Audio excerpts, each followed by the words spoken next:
सभी को प्रेम बंधन। आइए हम शुरू करते हैं आज का जो हमारा टॉपिक।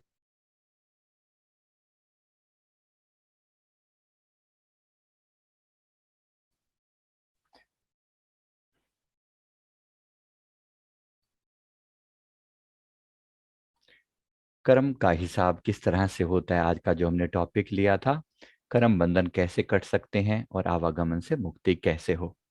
आइए इस टॉपिक को शुरू करते हैं।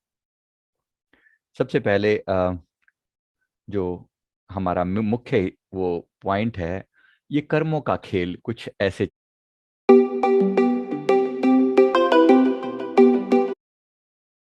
एक लंबे साइकिल के बाद ये कर्म अंततः हमारे ऊपर गिरेगा। जिस वक्त ये व्यक्ति उस कर्म को कर रहा है, उस वक्त उससे ख्याल नहीं होता कि इसका इम्पैक्ट कहाँ जाने वाला है।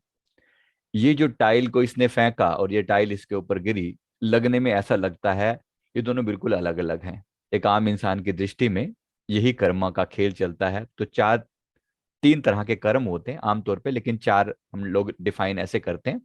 तो संचित कर्म होते हैं, प्रारब्ध कर्म होते हैं, क्रियमान कर्म होते हैं और आगामी कर्म होते हैं। इन कर्मों का थोड़ा सिलसिला एक बार समझ लेते हैं। संचित कर्मा का मतलब वो कर्म जो ढेर पड़े हुए हैं हमारे, इतने कर्म अनेक अनेक अनेक अनेक जन्मों में जो कर्म किए हुए हैं, उनको हम संचित कर्म बोलते हैं। और उन कर्मों से, उन कर्मों के ढेर से, जैसे बैंक में बहुत सारा मान लीजिए किसी के पास पैसा पड़ा हुआ है बैंक में, और उसमें से कुछ थोड़ा सा पैसा वो एक महीने के लिए गुजारे के लिए निकाल कर ले आता है। अब उस पैसे का वो इस्तेमाल कर लेता है। मान लीजिए 1 लाख रुपए पड़े थे, उसने 1,000 रुपये निकाल लिए। उस जो जो टोटल कर्म है उनको हम संचित कर्म कहते हैं, और जो हाथ में निकाल लिए उसे हम प्रारब्ध, यानी कि अभी के लिए जो हमारी पूंजी है उसे प्रारब्ध कहते हैं। यानी इस जीवन के लिए जो हमें कर्मों के ढेर में से जो कर्म दिए गए, जिसे हम किस्मत कहते हैं आम भाषा में। तो आम भाषा में किस्मत का मतलब है प्रारब्ध कर्म। राइट, ये सभी को क्लियर है। आम भाषा में किस्मत का अर्थ है, किस्मत का अर्थ है जो अपने प्रारब्ध कर्म, जो यहां पर मैं ये दिखा रहा हूं, इस प्रारब्ध कर्म का मतलब है ये किस्मत है हमारी। तो हम ये कर्म जब कर रहे होते हैं तब ये कैसे होते हैं, और जब इनका प्रभाव होता है तो कैसा होता है, इसका जरा एक बार विस्तार से हम खुलासा करते हैं यहाँ पर। तो इसके साथ साथ जो सामने चीजें आती हैं, इसमें इसको आप ऐसे भी दिखाते हैं। उदाहरण के लिए देखो, एक पड़े हुए हैं, एक व्यक्ति तीर चला रहा है। अब तीर के पीछे जो तीर उसके तरकस में पड़े हैं, जितने भी टोटल तीर पड़े हैं, उनको संचित कर्म कह दिया। ठीक है, जो टोटल तीर पड़े हैं, अब उसको सारे तीर चलाने हैं।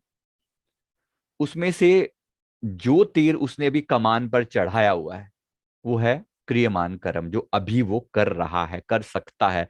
अब ये किधर चलेगा किधर जाएगा, ये उस पर डिपेंड करता है। राइट। और जो तीर छोड़े जा चुके हैं, जो तीर बीच में है, जो रास्ते में है, जिनको वो छोड़ चुका है, जो छोड़े जा चुके हैं, उसके बारे में कोई बदलाव नहीं किया जा सकता, उसे हम कहते हैं प्रारब्ध। ठीक है, हमने वो कर्म जो कर दिए हैं और जिनका पर जो पक गए हैं, जिनको मोड़ा नहीं जा सकता, जिनको बदला नहीं जा सकता, जिनको मोड़ा नहीं जा सकता, वो है प्रारब्ध। वो पके हुए कर्म है, ये तो अब जाके टारगेट को हिट करेंगे ही करेंगे। लेकिन ये जो क्रियामान कर्म है, क्रियामान का मतलब जो तीर अभी जो जो जो अभी बाण जो है वो तीर पर चढ़ाया, जो बाण को चढ़ाया, वो बाण अभी हमारे हाथ में है। यानी कि अभी जो हम कर्म कर रहे हैं, ये हमारे हाथ में होते हैं। तो ये खेल इस तरह से चलता है।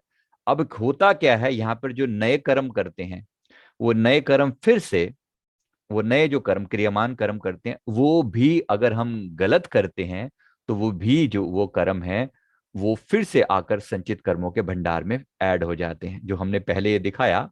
यानी कि ये चक्र ऐसे चलता रहता है। ये चक्र जो है ऐसे चलता रहता है, आप इसको ऐसे भी कह सकते हैं।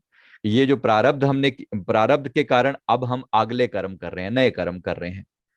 राइट, ये कर्म वो पड़े हैं जो अभी तक नहीं किए हुए, ये कर्म वो हैं जो अभी हम कर रहे हैं।